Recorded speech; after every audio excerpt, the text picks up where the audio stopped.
Today we visit the Spotsylvania Courthouse Battlefield, located in Spotsylvania County, near Fredericksburg, Virginia.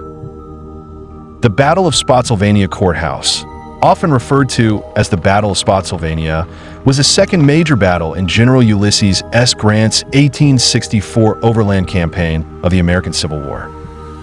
Lieutenant General Ulysses S. Grant, General-in-Chief of all Union armies, directed the Army of the Potomac, commanded by Major General George Meade, against Confederate General Robert E. Lee's Army of Northern Virginia.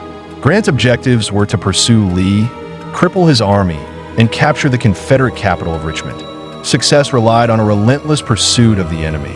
So Grant instructed Meade, "Wherever Lee goes, there you will go also."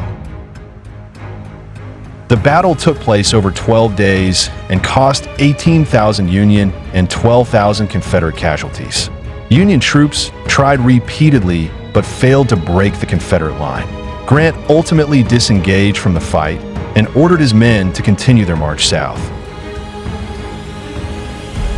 Following the bloody but inconclusive Battle of the Wilderness, Grant's army disengaged from Confederate General Lee's army and moved to the southeast, attempting to lure Lee into battle under more favorable conditions.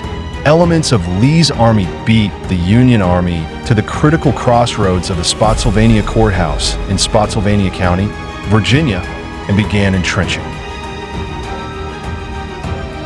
Fighting occurred on and off from May 8th through May 21st, 1864, as Grant tried various schemes to break the Confederate line.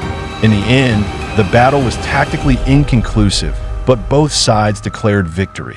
The Confederacy declared victory because they were able to hold their defenses. The United States declared victory because the Federal offensive continued and Lee's army suffered losses that could not be replaced. On May 8th, Union forces unsuccessfully attempted to dislodge the Confederates from Laurel Hill, a position that was blocking them from Spotsylvania Courthouse. On May 10th, Grant ordered attacks across the Confederate line of earthworks, which by now extended over 4 miles, including a prominent salient known as the Mule Shoe. Although the Union troops failed again at Laurel Hill, an innovative assault attempt by Union Colonel Emory Upton against the Mule Shoe showed promise. Following up on Upton's attack, Grant masses 20,000 men of the 2nd Corps opposite the tip of the salient. Lee notes the Federal movement, but mistakenly believes that Grant is preparing to withdraw and removes his artillery from the area. So, when Union forces advance, on the morning of May 12th, they strike the Confederate line where only infantry remain. After an initial breakthrough, Lee shifts reinforcements into the salient just as Grant hurls more troops at the Confederate works. Fighting devolves into a horrific hand-to-hand struggle amid a torrential downpour. It lasts for 22 hours and claims roughly 17,000 casualties. The area is known thereafter as the Bloody Angle. The stubborn stand by Confederates at the Bloody Angle gives Lee the time he needs to construct a new line of earthworks across the base of the salient. The Army of the Potomac, exhausted from its attacks, does not test the new line, at least not right away. Instead, Grant slides his army to the left, followed by Lee sliding to his right. For 3 days, both sides consolidate their new lines. Grant's forces attack Lee's new position early in the day of May 18th and are met by massed artillery fire and easily repulsed. Stymied but undaunted, Grant calls off the attack. Believing it best to continue moving his army to the southeast, Grant orders General Hancock to pull back the 2nd Corps toward the Fredericksburg Road. Observing the movement, Lee sends Richard S. Ewell's 2nd Corps forward as a reconnaissance force to determine where the Federals are going. Ewell's men run into stiff resistance by a brigade of new heavy artillery-turned-infantry regiments at the Harris family farm. On the evenings of May 20th and 21st, both sides pull out of their Spotsylvania defenses and move south and east toward the North Anna River. With almost 32,000 total casualties, Spotsylvania Courthouse was the costliest battle of the Overland Campaign and one of the top 5 battles of the Civil War. As at the Battle of the Wilderness, Lee's tactics had inflicted severe casualties on Grant's army. This time, the toll was over 18,000 men, of whom close to 3,000 were killed. In 2 weeks of fighting since the start of the Wilderness, Grant had lost about 36,000 men, and another 20,000 went home when their enlistments ended. The fighting at the Bloody Angle was hand-to-hand and relentless, with soldiers often separated by only a few feet of earthworks. The battle lasted through the day and into the night, with bayonets, muskets, and blunt instruments used in close quarters. Heavy rain and fog compounded the chaos, and the dense entrenchments made maneuvering extremely difficult. Soldiers described the scene as a seething, bubbling, roaring hell of hate and murder. Make no mistake about it, the Battle of Spotsylvania was horrific for both sides, North and South. Losses were absolutely staggering for both sides. The battle also served notice that the conduct of the war had changed under General Grant. The Army of the Potomac was moving forward despite overwhelming losses. Aggressive tactics brought a quicker end to Southern hostilities, and General Grant realized that. Fighting now would be non-stop. There would be no retreat.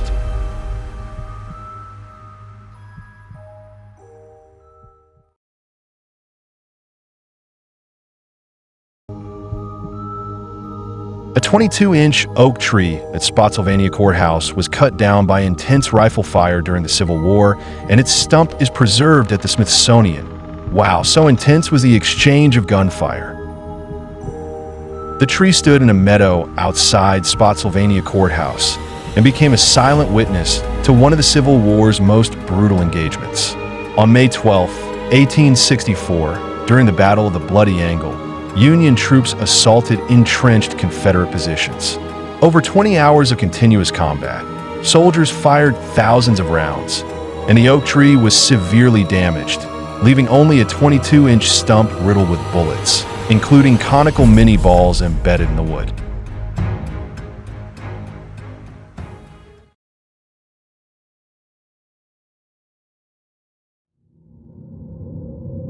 The Spotsylvania Battlefield is not only known for its historical significance, but also for its hauntings. Visitors and locals have reported hearing the distant echoes of battle cries and musket fire, as if the past refuses to be forgotten. Some claim to see ghostly figures in tattered uniforms marching as if the war never ended. These tales suggest that the battlefield is haunted by the spirits of fallen soldiers, who are said to roam the fields and forests where they fought their last battle. The Bloody Angle, in particular, is known for its intense hand-to-hand combat, which has left a lasting impact on the area's ghostly presence. The ground at Spotsylvania Battlefield was literally soaked in blood. Thousands of men lost their lives on this ground in 1864. Many believe the battlefield to be haunted. Apparitions of soldiers, Union and Confederate, have been witnessed by visitors and locals, particularly near the Bloody Angle. Some have described these apparitions as glowing and semi-transparent. All have been described to be in agony, dirty, muddy, bloody. Some have been witnessed at a distance, a few rather close range. Many men were killed in an instant. So much adrenaline, emotion, energy during this battle. Is there any wonder that much of that is still trapped here on this battlefield? That does not go away. It is embedded in the land, the area during what was considered a bloodbath. The sound of gunfire and artillery can be heard at various times on the battlefield. The cries of agony, pain, and death echo across the fields. Clear, disembodied voices, audio clips have been captured on the battlefield when no one is around. Black Raven Paranormal had a very interesting experience here in September of 2007.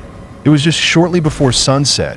We were preparing to leave the battlefield after a day of exploring the area. Not far from the Bloody Angle, we experienced a sharp drop in temperature, which we documented on our audio recorder.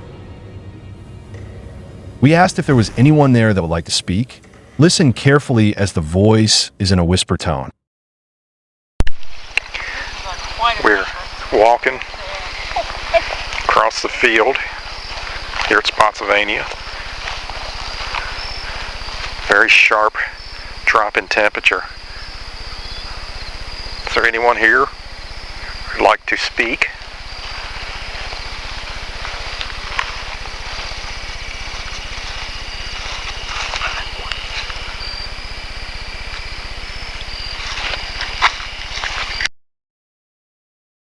Next, we loop the reply 3 times for further evaluation. What do you hear? Please keep in mind, the audio was not heard in real time. It was discovered on the audio recorder when we arrived home. What do you hear?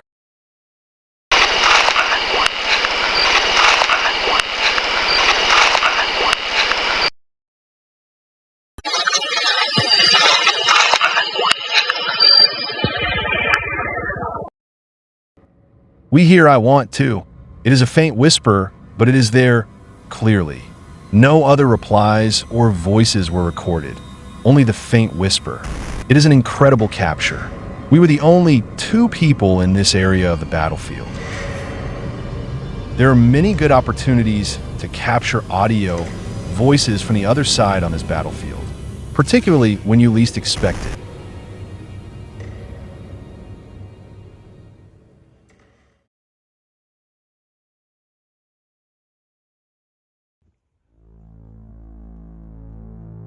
There are many areas to explore when visiting Spotsylvania Battlefield. You could easily spend the whole day or even a couple of days exploring and walking the many trails here. Let's take a look at some of the area. Be prepared to see various types of wildlife, especially with warmer weather. Warmer weather, be mindful of snakes and ticks. We discovered we picked up several ticks upon our exit from the battlefield. You will see many breastworks on and along the battlefield. Amazingly, these are all well preserved. You will see many signs along the way asking that you do not walk or travel on the breastworks. It is quite important to preserve these incredible historic structures. There are a ton of cool trails and pathways to explore and travel. Of our numerous visits to the battlefield, there's not a lot of foot traffic on the grounds, which offers an excellent opportunity to do some minor paranormal investigating. Infrared photography and audio recordings are very possible to successfully execute.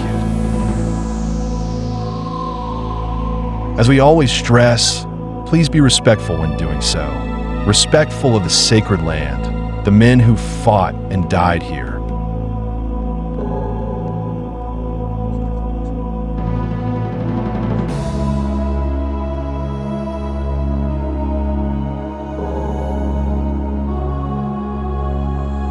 As we always stress, please be respectful when doing so. Respectful of the sacred land, the men who fought and died here. Imagine what it might have been like on this ground back in May of 1864. Fog, mud, and heavy rain. Full-scale war and hand-to-hand combat. Fighting here was extremely intense and personal. One of many reasons we believe this battlefield to be haunted.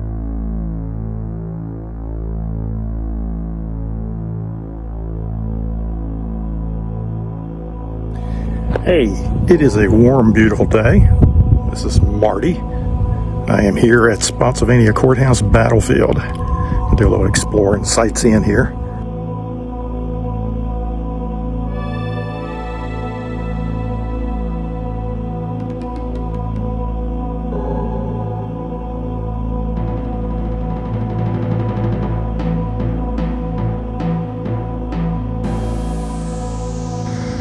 The landscape in front of you bears vivid testimony to the nature of fighting here in May of 1864.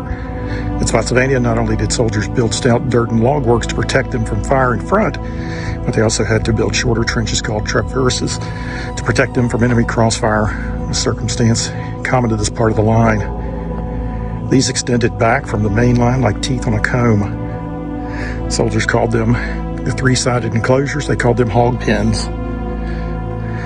Remnants of these hog pens survived beyond the main earthwork in front of you. After the fighting here on May the 12th, the Union Army incorporated the Confederate-built works into their own line.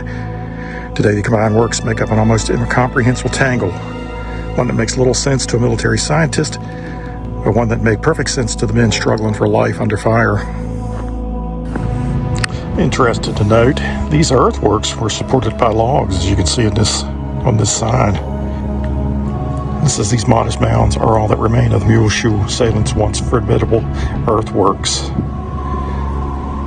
Begun by the Confederates on the night of May the 8th, the works were 4 feet high with 2 foot deep trench.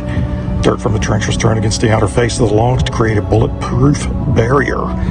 As an added measure of safety, the defenders left a small gap beneath the top log through which they could fire without exposing their heads. Because of the assailants' curved shape, the Confederates here were exposed not only to bullets coming from front, but also from the sides. To protect themselves from enemy crossfire, they constructed a series of shorter barriers called traverses at right angles to the main line. Although the traverses have largely disappeared, evidence of them can still be seen in the rubbled contour of the ground. Yeah, this has to be perhaps one of my favorite battlefields. For one, it's less traveled. There's less people here. It's not overly crowded. Anytime I've ever been here, it's been very manageable. A joy to walk, nice paths.